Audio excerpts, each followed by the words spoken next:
morning, students. Hope you are still staying safe. In continuation with our revision class, we're going to look at salts this morning. And as I've said earlier on in previous class, this is a revision class based on IGCSE strictly. So we'll be looking at salt under these objectives. I'm going to explain salts generally. We're going to give classes of salt with some examples. Then we're going to look at the method of preparation of salt. Now, what is a salt? A salt is an ionic substance that is formed when the replaceable hydrogen ion in an acid is being replaced by a metal or ammonium ion. Then the salt can be soluble. What do I mean by that? That means it can be dissolved in water readily, and it can be insoluble. That is, it will not be dissolved in water perfectly. Example of a soluble salt is our sodium chloride. An example of an insoluble salt is silver chloride. Types of salt. Basically, we have five classes of salts. We have the normal salt. An example is a sodium chloride. Acid salt, which we have acidic property due to the presence of hydrogen ion in it.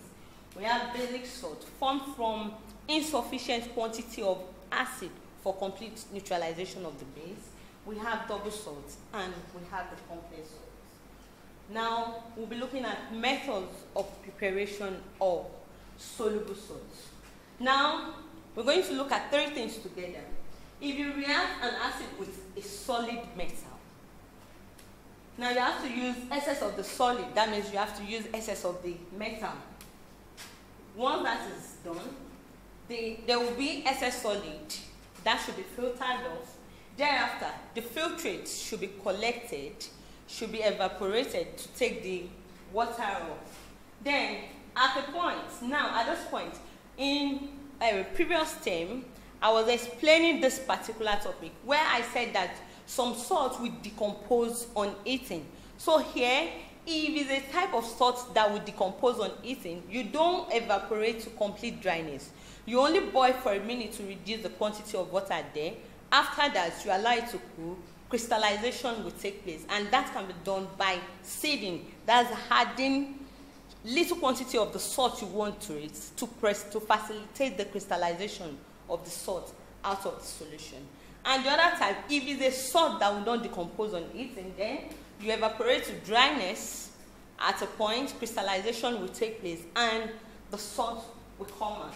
Having done that, the concentrated solution should be cooled. Then, whenever you are explaining this, especially in your alternative to practical questions, this last part is very important. If you don't even know how to go about the question, just find your way around it. But make sure you say that your crystals will be filtered off. It's going to be washed with distilled water, and you're going to dry with filter paper.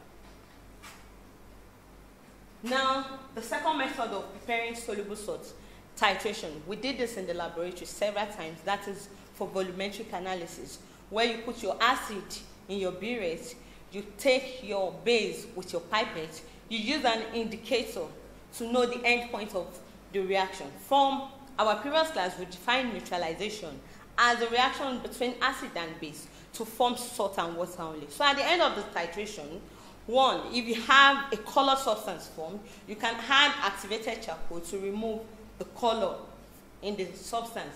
Thereafter, now your solution, you evaporate to dryness. If the salt will not decompose on heating, if it's the one that will decompose on heating, you evaporate to a point, then you drop, you allow it to cool, then you can seed. That's by adding some little quantity of the salt to facilitate the precipitation.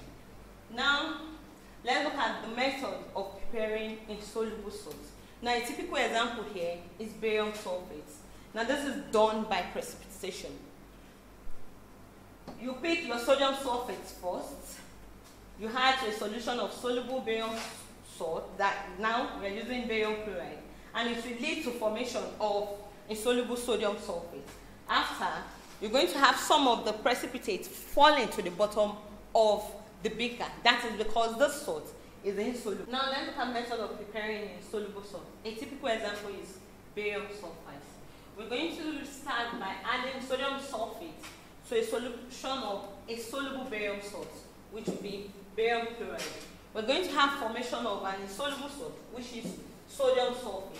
Now, once this is formed, it's going to fall to the bottom of the beaker because it is insoluble. After that, you're going to filter off. After filtering off, you're going to wash with distilled water and you're going to dry in a warm oven. Now, this is the question for the reaction. This is your barium chloride. This is your sodium sulfate. You're going to have barium sulfate and you're going to have sodium chloride form. This method is also referred to as double decomposition method. Now, having said all this, join me in Google Classroom for further discussion. Thank you.